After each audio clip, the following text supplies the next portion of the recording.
राज्यामध्ये काल स्वतः बावनकुळे साहेबांनी सांगितले माझी सून मराठा आहे, माझी बायको कुणबी आहे, त्यांच्या घरात सगळे सोयरे घुसले असतील आणि बावनकुळे साहेबांचे एकट्याच्याच नाही अनेक मंत्र्यांच्या घरात मराठ्यांच्या मुली घुसलेल्या आहेत. म्हणजे ओबीसीच्या मंत्र्यांचे गोंडस मुलं दिसले, ओबीसीच्या मंत्र्याचे सुंदर मुलं दिसले आणि पैसा दिसला की मराठ्यांच्या मुली ओबीसीच्या घरात घुसल्यात. आणि मग जर मराठ्यांच्या मुलीच्या ऐकून जर हे मंत्री जर ओबीसीचं वाटोळं करत असत तर त्यांनी समोर येऊन सांगावं की आम्हाला ओबीसीची घेणं देणं नाही, आम्हाला गरीब गावगाड्यातील ओबीसीची काही घेणं देणं नाही, तुम्ही तुमचं बघून घ्या, आम्ही आता मराठा झालो, आमचे सगळे सोयरे मराठा झालेत, आमच्या सुना मराठा झाल्यात, आमच्या बायका मराठा झाल्यात, आमच्याच्याने होणार नाही, तुम्ही तुमचं बघून घ्या. आम्ही त्यासाठी मंत्र्याकडे जाऊन जाब विचारणार आहोत आणि आमचा लढा आमच्या पद्धतीने आमच्या ओबीसीच्या जीवावर आणि ओबीसीसाठी आम्हाला लढावंच लागणार आहे. नवे वाघमारे बघ, तू काय बोलला होता की आमच्या जालन्यात येऊन दाखवा. अरे मराठ्यांचा धान्यवाग तुझा सावतर बाप महेश भाया डोंगरे पाटील जालन्यातच नाही तर तुझ्या घरी आले, तू पळून गेला.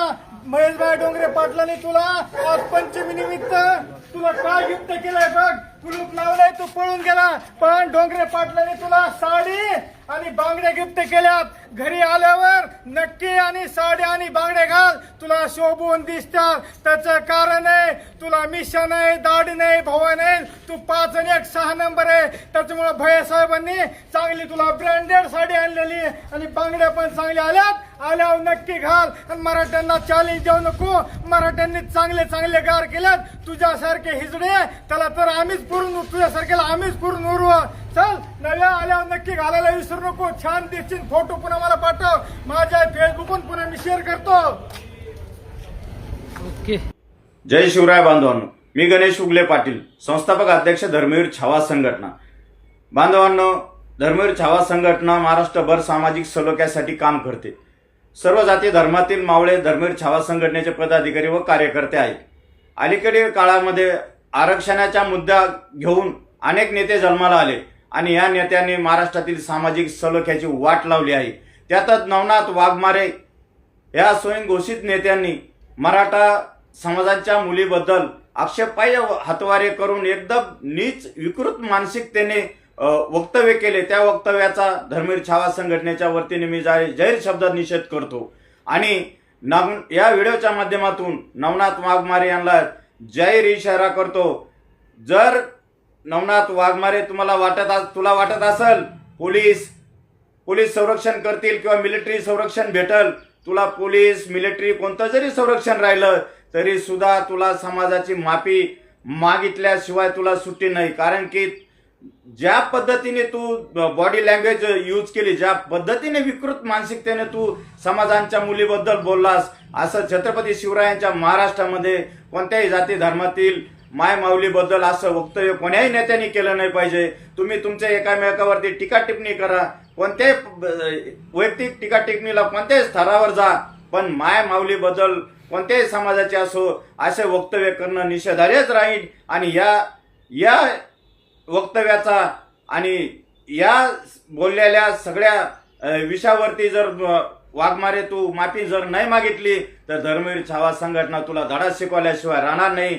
कारण की ज्या शाळेमध्ये तू घनसांगेला शिकलास त्याच शाळेमधून आम्ही सुद्धा शिकलेलो आहेत. उगाच येड्यासारखे चाळे करू नको नवनाथ.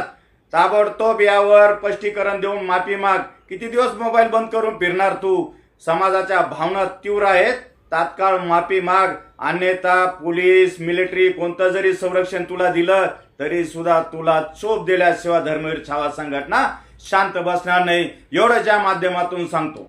नवनाथ वाघमारे, तू अतिशय मोठी चूक केली आहेस. कोणत्या समाजाबद्दल बोलतोय? आम्ही आतापर्यंत कोणत्याच माता भगिनीचा अपमान करण्याचा प्रयत्न केला नाही, परंतु सगळ्यात मोठी चूक केलीस.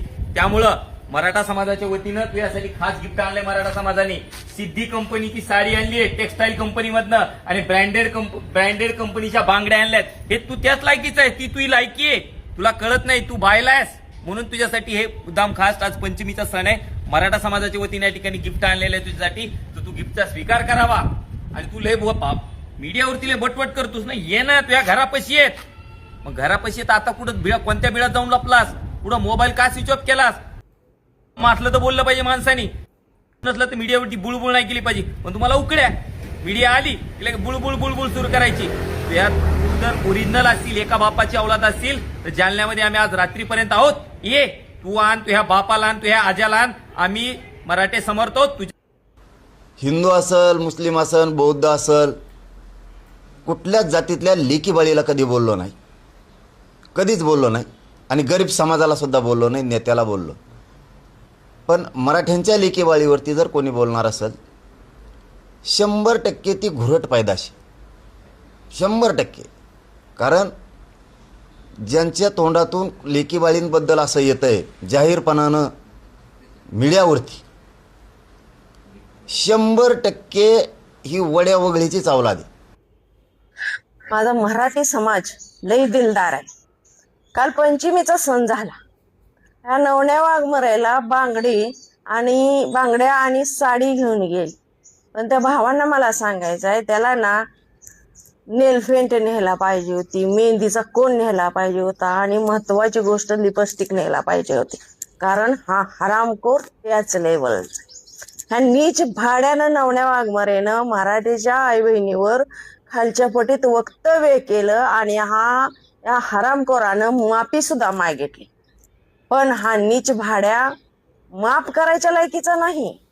कारण त्या गेवराई तालुक्यामध्ये काल त्याची बैठक होती. तर त्या बैठकीमध्ये हा हरामखोर म्हणतोय, जरांगे पाटील आतापर्यंत मंत्र्याच्या आईवर बोललं, त्यावेळेस जरांगे पाटलांनी नाही माफी मागितली. आणि दुसरी गोष्ट अशी की माझ्या पुरीचं फोटो व्हायरल केलं, माझ्या पुरीवर काय काय बोलली.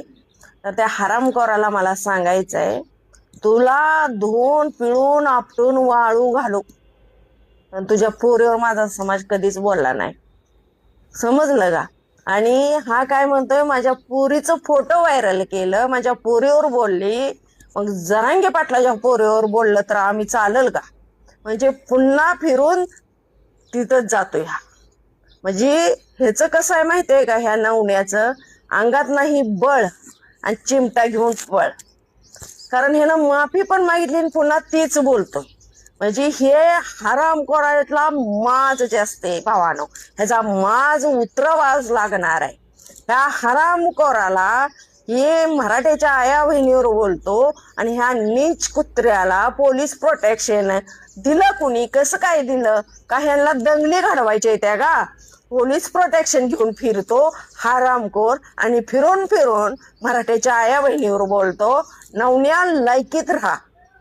आणि तुला पुन्हा ढवाळ लागलं का? अजून पुन्हा तुला बोल वाटायला लागलं का मराठीच्या लेकींवर? पुन्हा म्हणला ना तू काल गेवराई तालुक्यातल्या बैठकीत, जरांगे पाटलाच्या पोरीवर आम्ही बोललं तर चालेल का? तुझ्यात जर दम असेल ना दम, तू पुन्हा बोलून बघ. 1000 भंगार अवलादी मेल्यानंतर पैदा झालेली दुसरी अवलाद म्हणजे नवण्या वाघमारे. नवण्या, तू लय चुकलास. तू जे बोललास ना ते अतिशय चुकीचं बोललास.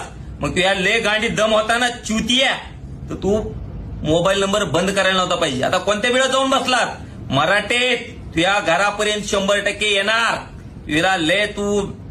तुझ्यात लय अवकात आहे ना, तर आता कशाला फोन बंद केलास? मराठा बांधव तुला फोन लावतायत. तू जर एका बापाची औलाद असशील, तो हा डीएनए ओरिजिनल असेल, तर फोन सुरू कर. आणि जर लय अवकात असेल तुझी, तर ते फोन उचल. तुझ्या दम नाही फोन उचलायचा. आणि तू जो पंगा घेतलास ना, अतिशय चुकीच्या पद्धतीने घेतलाय. प्रत्येक मराठाला बांधवाला राग येईल, आमच्या माता भगिनींना राग येईल, या पद्धतीचं वक्तव्य तुझं आहे. आणि कशासाठी ही नीच पद्धतीची भाषा जी वापरली ती कशासाठी वापरली? फक्त गाडी घोडी घेण्यासाठी? अरे तुला जर लय गाड्या घोड्याची हौस आहे ना, तर मराठ्याला विनंती कर, तुझ्या दारात 50 गाडी मराठी उभे करते. केलेलं वक्तव्य ते अतिशय अंतःकरणाला लागणार आहे.